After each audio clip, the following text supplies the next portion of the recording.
There's a quiet truth in life that many of us sense but rarely voice aloud. It's the kind of thing that lingers in the back of your mind during a casual conversation or a family gathering, making you wonder if what you're feeling is real or just imagination. We've all encountered people who seem pleasant on the surface, polite nods, occasional compliments, but leave us with an uneasy weight afterward. Not the dramatic clashes you see in movies, but a subtle erosion that chips away at your confidence over time. Today, I want to share some reflections from years of observing human connections, drawing from lessons passed down through generations. These aren't abstract ideas. They're drawn from real encounters, the kind that teach you more about people than any book ever could. Think about those moments when someone close, a colleague, a relative, even someone you call a friend, responds to your good news with words that sound right but feel off. Maybe you share an accomplishment, like landing a new project at work, and they say something neutral, like, "That's interesting," without any spark in their eyes. You brush it off at first, telling yourself it's nothing. But over time, these small interactions build up, leaving you questioning your own worth. I've seen this play out in my own circles. Years ago, I had a business partner who would listen to my ideas with a steady gaze, but his feedback always carried an undercurrent that diminished them. It wasn't outright dismissal. It was more like a gentle steering away, as if my enthusiasm was misplaced. Looking back, it was a form of quiet resentment, born from his own unmet ambitions. People act this way often because they're wrestling with their own shadows, unresolved frustrations or comparisons that eat at them. When someone else's progress highlights their stagnation, it can stir up a deep-seated discomfort. Instead of confronting it within themselves, they project it outward in veiled ways. The result? You end up carrying an invisible burden, feeling drained without knowing why. Relationships like these don't explode. They fade into a hollow routine where genuine warmth is absent. And the danger is that we normalize it, convincing ourselves that this is just how things are, until one day we realize we've lost a piece of our spirit in the process. At the heart of this is a timeless principle. True regard shows in consistent, unspoken support, not just in words. When it's missing, it's a signal to pay attention. Discerning this early can spare you years of self-doubt. It reminds me of old family stories where elders would advise watching how others react to your highs and lows, not with suspicion, but with quiet awareness. If their presence consistently leaves you feeling smaller, that's not coincidence. It's a choice they're making, consciously or not. Reflecting on this, I've learned that protecting your inner peace means recognizing these patterns without letting them harden you. It's about choosing who gets space in your life based on how they make you feel over the long haul. In the end, it's a gentle reminder that your energy is finite. Invest it where it's met with reciprocity, and you'll find the path forward clearer. Over the years, I've come to notice how certain patterns reveal more about a person's inner world than any direct confession ever could. It's not the loud arguments or obvious betrayals that leave the deepest marks. Those are easy to spot and walk away from. It's the subtler things. A pause that's a beat too long before they congratulate you, or a question that sounds like concern but lands like doubt. These aren't accidents. They're windows into resentment that's taken root quietly, often without the person even fully admitting it to themselves. One of the clearest signs I've learned to watch for is a kind of polite detachment. You'll share something personal, a goal you're chasing, a small win that means a lot, and their response is correct, even kind on the surface. Good for you, they might say, or sounds like a solid plan. But there's no warmth behind it, no curiosity, no follow-up questions that show they're truly engaged. It's as if they're going through the motions of friendship or family obligation, but their heart isn't in the room. I once knew a man in my neighborhood who treated everyone this way. He'd show up to gatherings, nod along, offer the expected pleasantries. Yet after spending time with him, people always felt a little emptier, like the conversation had taken something rather than given. Over time, it became clear he couldn't stand seeing others content because it reminded him of what he felt was missing in his own life. That detachment wasn't laziness or distraction. It was a shield for deeper bitterness. Another tell is how someone reacts when things go wrong for you. Life has its setbacks. We all stumble. A genuine connection shows up in those moments with steady support, no judgment. But with hidden resentment, there's often a flicker of relief, sometimes masked as sympathy. Their comfort comes a little too quickly, or with advice that feels more like, "I told you so," than real help. I've watched this in workplaces especially. Someone misses a deadline or faces criticism, and certain colleagues suddenly become more animated, offering stories of their own past struggles in a way that subtly shifts the focus. It's not overt celebration, but it's there if you pay attention, a quiet satisfaction that the playing field has leveled again. When your difficulties seem to energize them while your successes dim their mood, that's not coincidence.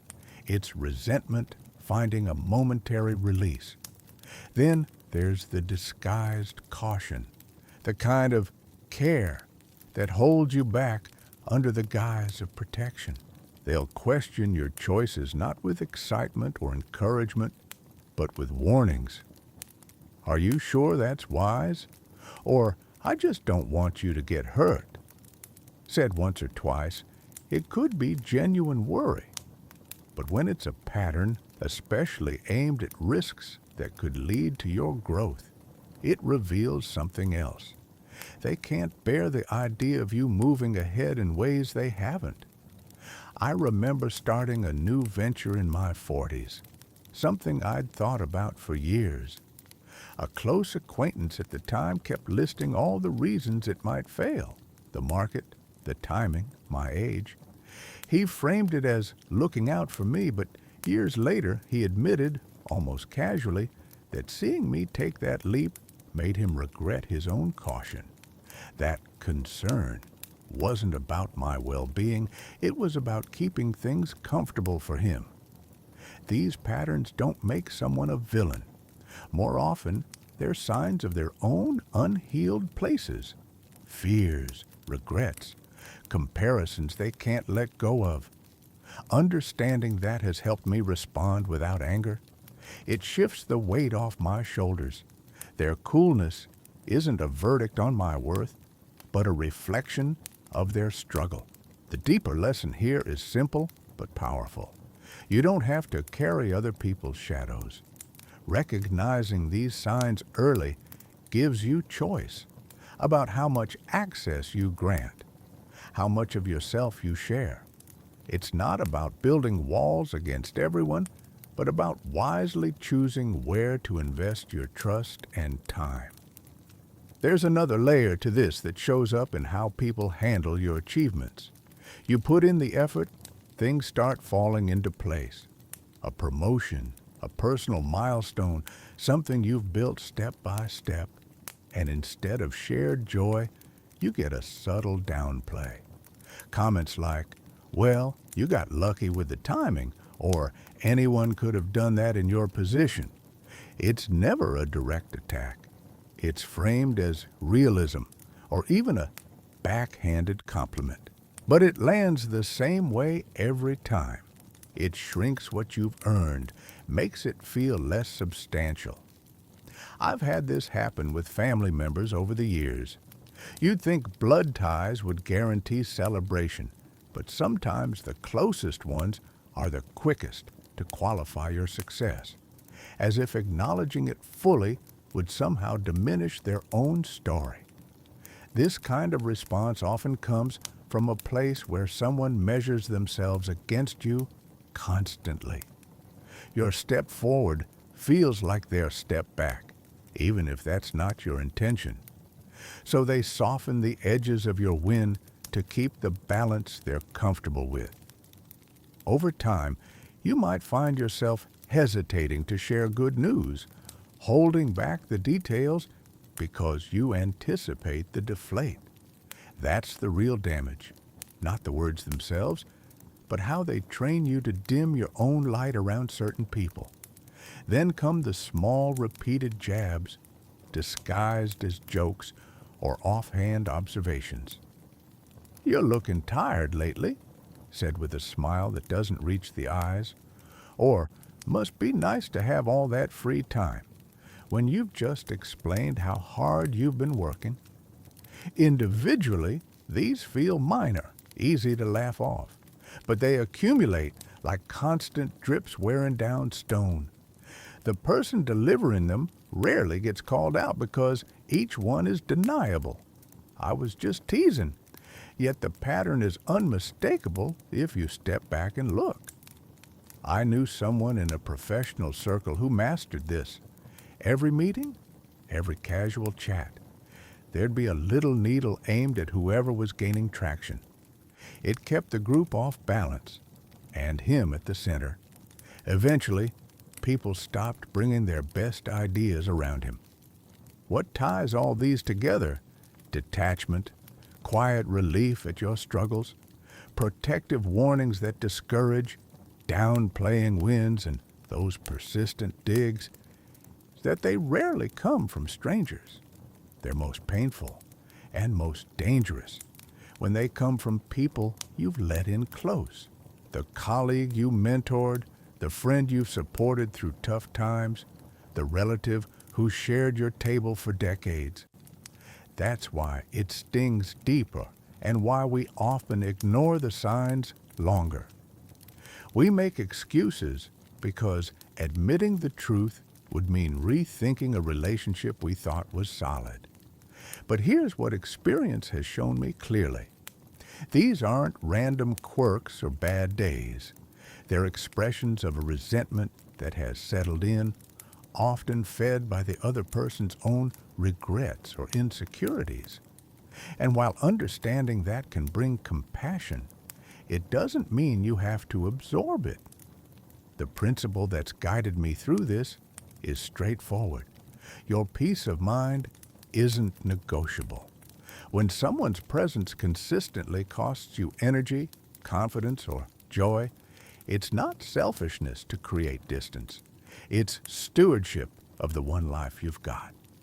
Recognizing these 5 markers, polite indifference, subtle satisfaction in your setbacks, caution that holds you back, minimization of your progress, and those wearing little cuts, gives you back control.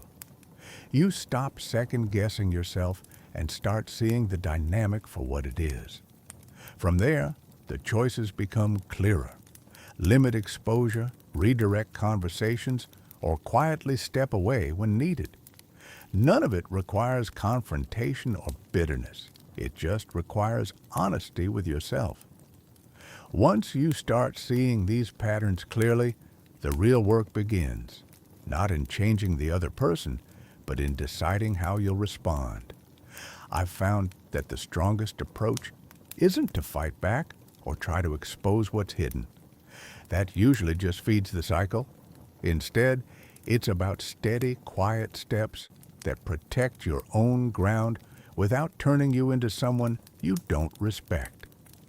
The first thing that's helped me is simply observing without rushing to judgment. Give yourself a little time to watch how interactions unfold. Notice the consistent reactions. Who lights up when you're down? Who fades when you're up?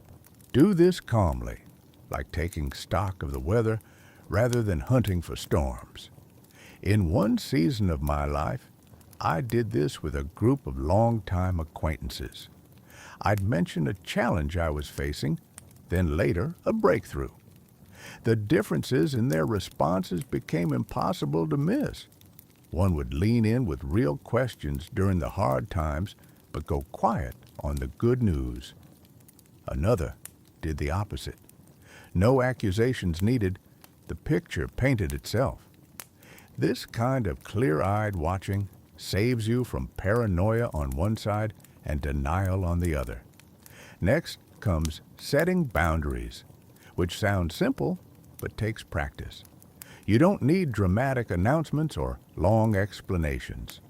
Often, it's just smaller choices, sharing less personal detail, redirecting conversations away from your plans, or politely declining invitations that feel more draining than nourishing.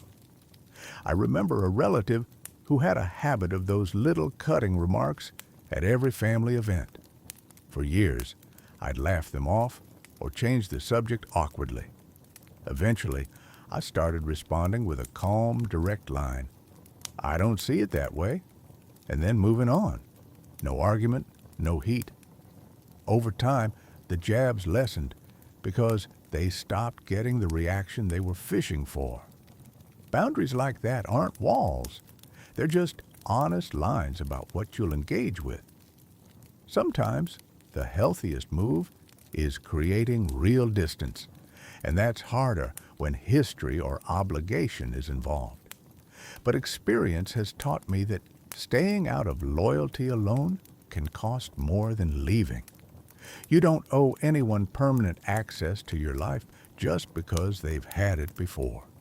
When I finally stepped back from that old business partner I mentioned earlier, it wasn't with a big confrontation.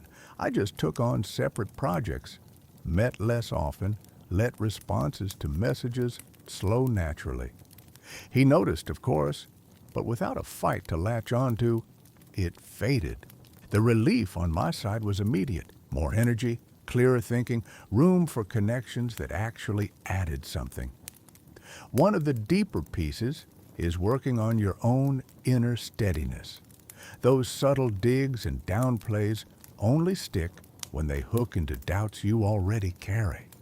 If someone's minimization makes you question your accomplishments, ask yourself why it landed. Often, it's touching an old uncertainty. Building quiet confidence, reminding yourself of what you've overcome, keeping track of your own progress makes their words bounce off more easily. It's not about becoming bulletproof or arrogant. It's about knowing your worth isn't up for debate. And perhaps most useful of all, I've learned to take those experiences as signals rather than wounds. When someone shows resentment through these quiet ways, it's rarely about you at your core. It's about what your presence stirs up in them, their regrets, their fears of falling behind. Seeing it that way frees you from taking it personally and lets you respond with less anger.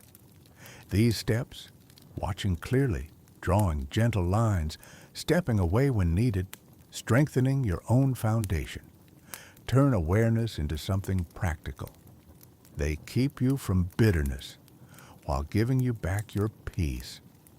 There's a surprising shift that happens when you stop seeing these quiet resentments as personal attacks and start viewing them as fuel for your own path. It doesn't mean embracing cynicism or using someone's coolness as an excuse to push harder out of spite. It's quieter than that. More like turning the energy they direct toward holding you back into momentum that carries you forward. I've seen this play out in my own life more than once. When that acquaintance kept warning me off my new venture, framing it as concern, I could have argued or pulled away in anger. Instead, I took his doubts as a reminder of why the risk mattered to me in the first place. Every time he'd list the obstacles, I'd quietly note them, address what I could, and keep moving. The project didn't just succeed, it became something bigger than I'd originally planned, partly because those cautions forced me to build it more thoughtfully. His resistance, unintended as it was, sharpened my focus. The same can happen with the downplaying or the small jabs. When someone minimizes what you've accomplished, it can sting in the moment. But if you let it pass without defensiveness, it often highlights how much you've actually done. Their need to qualify your win says more about their limits than yours. Over time, you start proving things not to them, but for yourself, steadily, without announcement. I remember a time when a colleague consistently brushed off ideas I brought to the table with casual dismissals. Rather than confront him, I took the best of those ideas elsewhere, built them out, and watched them take root in ways that spoke for themselves. Years later, he referenced one of them as if it had always been obvious. That was its own quiet reward. This approach works because it keeps the power on your side. Responding with anger or scorekeeping hands them influence over your mood and choices. But using their subtle pushback as a signal to double down on your own standards, that reclaims the narrative entirely. It's not about turning the other cheek in weakness. It's choosing where to place your attention.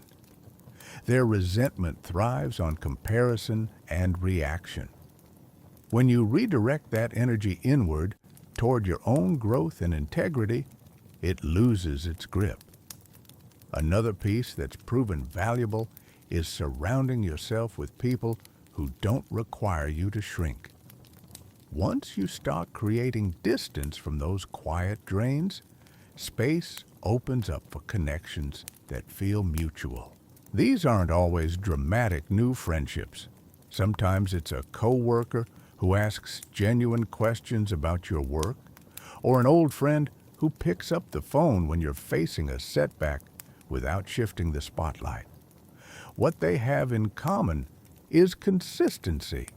Their presence adds rather than subtracts. I've learned not to chase volume in relationships, but quality. A few steady voices that reflect back your worth without qualification go further than a crowd of lukewarm ones. And perhaps the most grounding part is holding on to perspective through it all. Life has a way of balancing things in time, even if we don't get to witness every reckoning. People who carry hidden resentment often pay a private price for it: restlessness, missed opportunities, relationships that stay surface level. Meanwhile, choosing clarity and forward motion tends to open doors you didn't expect. The real measure isn't whether everyone ends up admiring you, but whether you can look back without regret over how you handled the hard moments. In the end, these experiences aren't punishments. They're filters. They show you who can walk alongside you and who can't, not because they're bad people, but because they're limited in ways that don't align with where you're headed. Letting that inform your choices without hardness leaves you lighter. Looking back over a long life, one of the quietest truths I've settled into is that hidden resentment, for all its sting, often reveals more about the light you're carrying than about any flaw in you. When someone responds to your presence with coolness or subtle undermining, it's frequently because your steady forward motion unsettles their own stillness. Not in a dramatic way, but enough to make them uncomfortable with where they stand. In that sense, their reaction becomes an unintended signal. You're moving in a direction that matters. I've known people who spent years trying to win over those who quietly resented them, explaining themselves, overgiving, adjusting their own path to ease the tension. More often than not, it only prolonged the drain. What finally brought peace wasn't some grand resolution or sudden change in the other person. It was accepting that not everyone can walk the same stretch of road with you, and that's all right. Their inability to celebrate your steps doesn't invalidate the ground you've covered. It just means your journeys have diverged. The real freedom comes when you stop needing their approval or understanding to keep going. You continue building, sharing, risking, and growing, not loudly, not to prove anything, but because it aligns with who you've become. Over time, that consistency draws in others who meet you with the same openness. They may be fewer at first, but the connections run deeper, without the constant undercurrent of comparison or guardedness. There's an old piece of wisdom that stayed with me through every season of pruning relationships. The people who truly belong in your life don't require you to dim yourself to make them comfortable. They'll stand in your light without casting shadows, and you'll do the same for them. Everything else, the polite distances, the faded ties, the quiet exits, serves to clear space for that kind of reciprocity. In the end, navigating these hidden resentments isn't about becoming guarded or cynical. It's about growing wiser in your choices while staying open in your core. You learn to spot the difference between someone's bad day and a deeper pattern, between constructive caution and disguised holding back. You forgive where you can, not out of obligation, but because carrying grudges weighs you down more than it affects them. And you move forward with a lighter step, trusting that the right people will recognize your direction and choose to walk alongside. Life has a way of confirming these choices in small, steady ways. Clearer energy for what matters, deeper rest at the end of the day, room for pursuits and relationships that actually nourish. The ones who couldn't rejoice in your progress fade into the background, not as enemies, but as chapters that serve their purpose. And you keep walking, calm, present, unapologetically yourself, knowing that the path itself is the reward.